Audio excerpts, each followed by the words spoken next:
Hello friends, welcome to SSC coaching centre. दोस्तों, exam के point of view से अगर देखा जाए तो आज के क्वेश्चन बहुत महत्वपूर्ण है। पूरा वीडियो देखिएगा ताकि आपको सभी कॉन्सेप्ट अच्छे से समझ में आ जाए। चलिए स्टार्ट करते हैं। पहला क्वेश्चन है 10 और 100 के बीच कुल कितनी अभाज्य संख्या है। अब 100 से पूछा है 10 के बीच में, 100 और 10 के बीच में।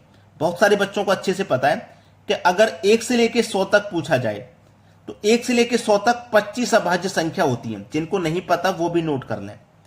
1 से लेकर 100 तक पूछा जाए, अगर 1 से लेकर 50 तक पूछा जाए तो 15 अभाज्य संख्या होती हैं। ठीक है, 50 तक 15, फिर 50 के बाद अगर 51 से लेकर 100 तक पूछा जाए तो 10 होती हैं। ये बात क्लियर हो गई। 1 से लेकर 100 तक टोटल 25, 1 से लेकर 50 तक टोटल 15 और 51 से लेकर 100 तक 10। ठीक है, इतनी होती हैं। लेकिन ये 10 और 100 के बीच में पूछा है तो हमें पहले ये पता होनी चाहिए 1 और 10 के बीच में कितनी होती है, क्योंकि 10 तो अभाज्य संख्या है नहीं। तो 1 और 10 के बीच में कितनी होती है, अगर ये हमें पता लग जाए तो हम माइनस कर सकते हैं। देखिए, 2 सबसे छोटी अभाज्य संख्या होती है, उसके बाद में 3, 3 के बाद में 5, 5 के बाद में 7। ये 10 से पहले की अभाज्य संख्या है 4, 10 से पहले की। और यहां पे हमारी 1 से लेकर 100 तक पूरी 25, 1 से लेकर 100 तक।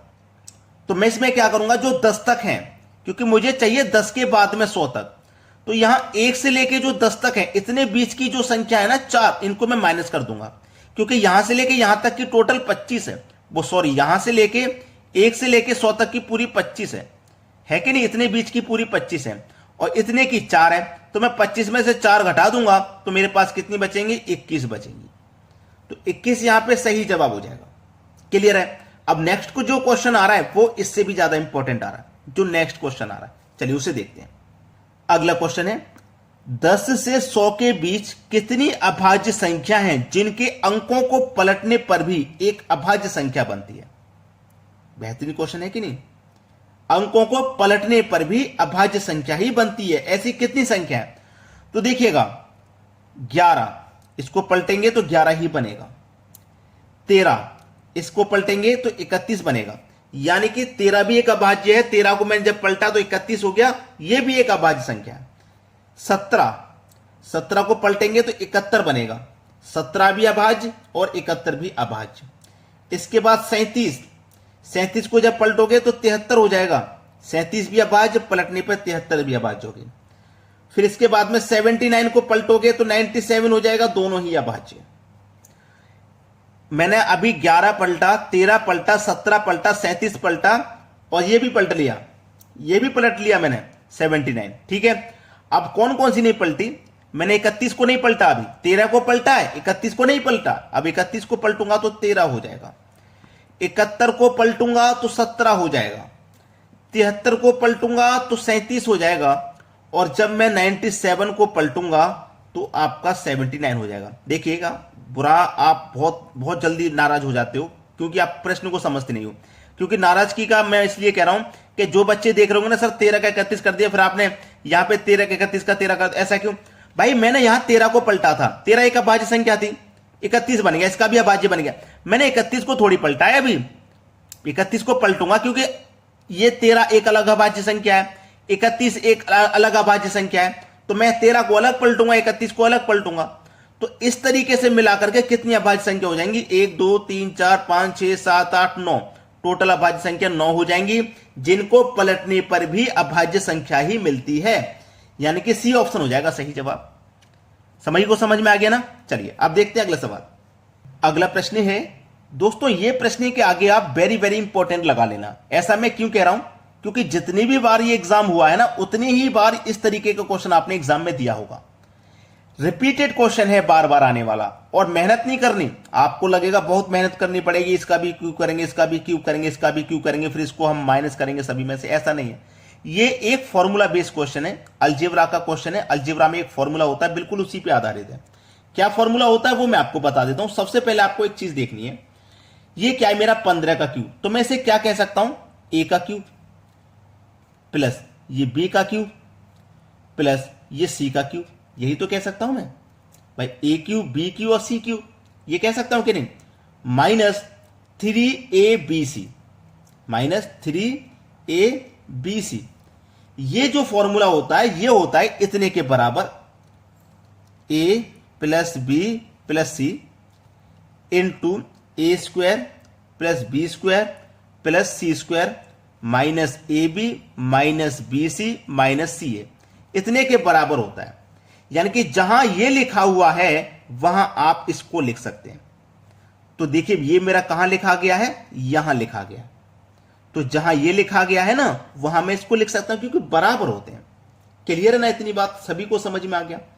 अब देखिएगा नीचे आप नजर डालिएगा, जब आप नीचे देखेंगे स्क्वायर 15 का स्क्वायर 20 का स्क्वायर 25 का, यानी कि ए का स्क्वायर बी का स्क्वायर और सी का स्क्वायर, यही तो दिया गया बटे में। चलिए अगर मैं इसको बटे में रख लूं, ऊपर ये वाली संख्या मेरी यहां तक, चलिए ऊपर मेरी ये वाली संख्या है यहां तक, बटे में क्या है A square plus B square plus C square, यही तो है, minus A B minus B C minus C, यही दिया गया, minus A B minus B C minus C, यही दिया गया। क्लियर है।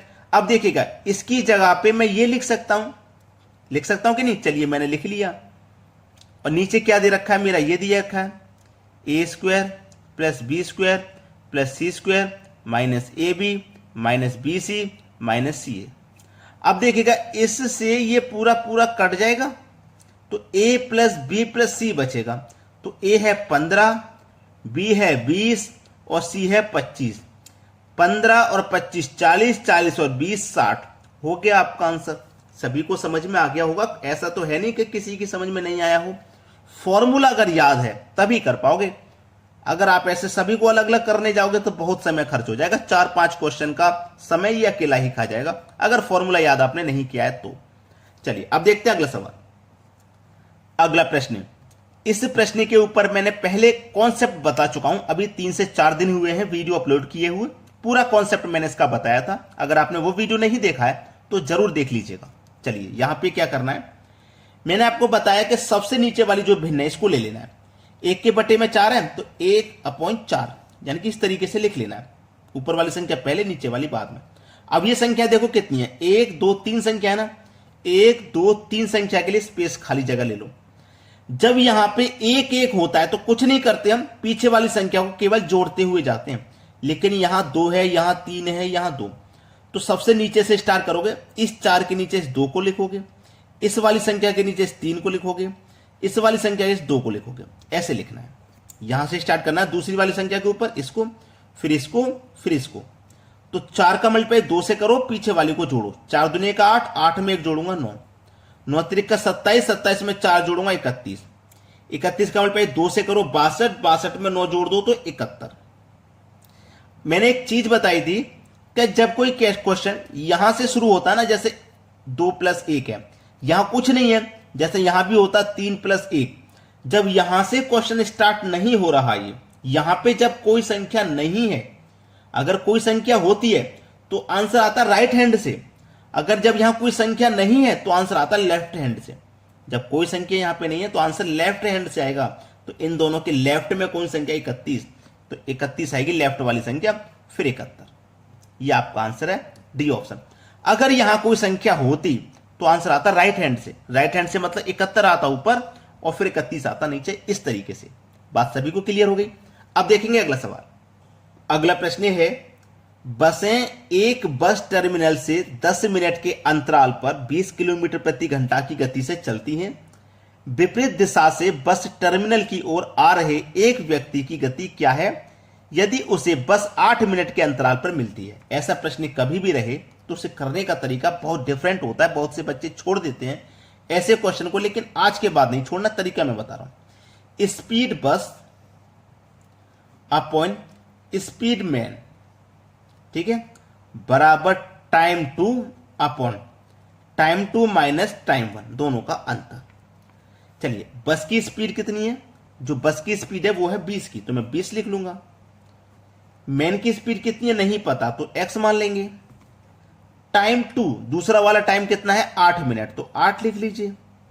नीचे में दोनों टाइम का अंतर 8 और 10 का अंतर 2। चलिए 2 से कटाओगे 8 को तो 4 बार में, 4 से कटाओगे 20 को 5 बार में, यानी कि x का मान आ गया 5। सवाल खत्म। सी ऑप्शन बिल्कुल सही जवाब। तो 8 मिनट की अंतराल मिलती है। तो उस व्यक्ति की गति हमसे पूछी थी, व्यक्ति की गति क्या है, तो व्यक्ति की गति है 5 किलोमीटर प्रति आवर। बस की है 20, व्यक्ति की 5 किलोमीटर प्रति आवर। सभी को समझ में आ गया सवाल। अब देखते हैं अगला क्वेश्चन। अगला सवाल है, प्रथम 5 पूर्ण संख्याओं का गुणनफल क्या होगा। पूर्ण संख्याओं का, अब पूर्ण संख्या और प्राकृतिक संख्या पहले दोनों समझ लो। अगर प्राकृतिक संख्या कहा गया है, प्राकृतिक, तो ये होती हैं 1 से स्टार्ट, 1 2 3 और ये अनंत तक चलती जाती हैं। और पूर्ण संख्या जब उसने बोला है पूर्ण संख्या, तो पूर्ण संख्या होती है 0 से स्टार्ट, 0 1 2 3 और ये भी अनंत तक चलती जाती हैं। तो 5 पूर्ण संख्याओं का गुणनफल क्या होगा। 5 पूर्ण, तो सबसे पहले पूर्ण संख्या 0, उसके बाद में 1, उसके बाद में 2, गुणनफल पूछा है तो गुणा का साइन लेंगे। अब किसी भी संख्या का गुणा जब 0 से हो जाएगा तो आंसर 0 भी हो जाएगा, चाहे 5 पूर्णांक ले लो चाहे कितनी भी ले लो। जब 0 से मल्टीप्लाई होगा तो आंसर 0 ही आना है। तो यहां पे बी ऑप्शन सही जवाब है। सभी को समझ में आ गया। अब देखते हैं अगला सवाल। अगला प्रश्न है, श्याम सुबह 10 बजे ए से बी की ओर चलना शुरू करता है और राधा सुबह 10 बजे बी से ए की ओर चलना शुरू करती है और सी पर मिलते हैं। यानी कि मान लो एक पॉइंट ये है, एक पॉइंट ये है। इधर से श्याम ने चलना शुरू किया, इधर से राधा ने चलना शुरू किया, यहां पे दोनों मिलते हैं जिसको सी पॉइंट कहा गया है। यही तो बोला गया है, ठीक है ना। श्याम 10 बजे चल रहा है, राधा सुबह 10 बजे चल रही है, ऐसा ही बोला गया है प्रश्न में। दोनों 10-10 बजे चल रहे हैं और यहां पे आके वो मिलते हैं, ठीक है। तो बी से ए की ओर चलना शुरू करते हैं तो सी पर मिलने के बाद वो दोनों 24 और 54 मिनट में अपने गंतव्य पर पहुंच जाते हैं। यानी कि ए तो इधर की तरफ जा रहा है, ए जा रहा है इधर की तरफ और बी जा रहा है इधर की तरफ। दोनों कहां पे मिले, यहां पे मिलने के बाद बी को यहां पहुंचने में इतना समय लगा, ए को यहां पहुंचने में इतना समय लगा। दोनों का समय दिया गया है। तो गंतव्य पहुंचते तो सी पर उनकी मुलाकात का समय क्या था, यहां पे जब वो मिले थे वो समय क्या था, ये पूछा है। 10 बजे चले हैं दोनों अपनी अपनी जगह से, यहां पे जब मिले थे वो समय क्या था, ये बोला गया। टाइम पूछा गया। तो इस तरीके का सवाल कैसे करते हैं उसे ध्यान रखना। टाइम पूछ रहा है ना, तो स्क्वायर रूट में आपको क्या करना है, टाइम 1 गुने टाइम 2, ठीक है। चलिए, टाइम 1 क्या है आपका, टाइम 1 है 24, टाइम 2 क्या है 54, तो 24 गुने 54, ठीक है। चलिए, हम 24 को क्या लिख सकते हैं, 8 त्रिक 24, 54 को क्या लिख सकते हैं, 54 18 त्रिक 54, 18 त्रिक 54 लिख सकते हैं, ठीक है। इतना क्लियर है। चलिए, अब यहां पे इसको पहले सॉल्व कर लो, इतना ही सॉल्व कर लो पहले। देखिएगा, 18 का मल्टीप्लाई 8 से करो तो 144 गुने 3 का मल्टीप्लाई 3 से करो तो 9, इतना हो गया ना। अब 144 का स्क्वायर रूट क्या होता है 12, 9 का स्क्वायर रूट कितना होता है 3, क्लियर। दोनों का हो जाएगा मल्टीप्लाई, क्योंकि मल्टीप्लाई में 12 त्रिक 36, तो 36 मिनट। ये आपके प्रश्न का बिल्कुल सही जवाब हो जाएगा। ये भी 10 बजे चला था, ये भी 10 बजे चला था, यहां पे जब मिले थे तो 10:36 का समय था, यानी कि 36 मिनट पर वो मिले थे।